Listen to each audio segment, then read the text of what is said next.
Hey, Fighting Illini fans, this is Michelle Provenzano here at Illinois Soccer Stadium, where I'm catching up with soccer head coach Janet Rayfield.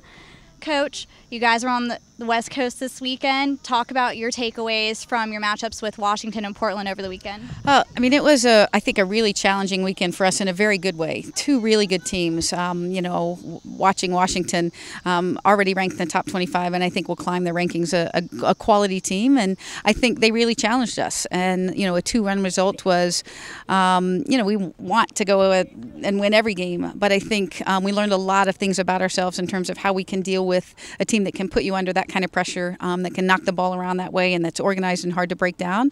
And I think that's going to be really something that we benefit from moving forward. And then to rally from our first defeat, you never know how a team's going to handle that, and to really grind out a win on Sunday against, again, a very gritty, very good Portland team that puts lots of numbers around the ball. So it was different challenges for us, and being on the West Coast and being in a somewhat hostile environment, certainly one that was time change difference. All the things that we challenged our team with, I think they handled very well, and will be a better team as a result of that trip.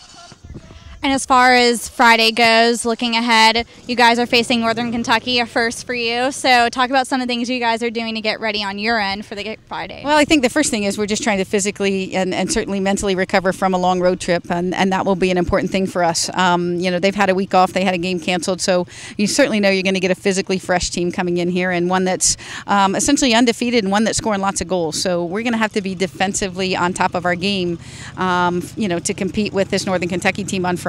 So, we're trying to physically get ready, fix a few things that we saw exposed at Washington and Portland, and just be ready to entertain our fans on Friday. And you guys are playing on September 11th, and you're honoring hometown heroes at this game. How important is it for you to show recognition to some of the guys and people in the hometown that are really heroes in this area? Well, we're able to do the things that we do and enjoy playing this sport and enjoy the great education here because of the sacrifices that a lot of individuals make, whether it's military, police force, fire. Our lives are fairly secure in this wonderful place in Champaign, and we owe that to a lot of the people who create that environment for us, who maintain that environment for us. And I think every year we try to have a Heroes Night where we really honor those people who protect us and who do the things that allow us to have the freedoms that we have. And for it to fall on September 11th, I think just makes it that much more meaningful, especially for those of us old enough to have lived through September 11th and know what that felt like, to feel vulnerable, to be thankful for the people who keep us from feeling that way every day. I think it's an important message that we send to everybody.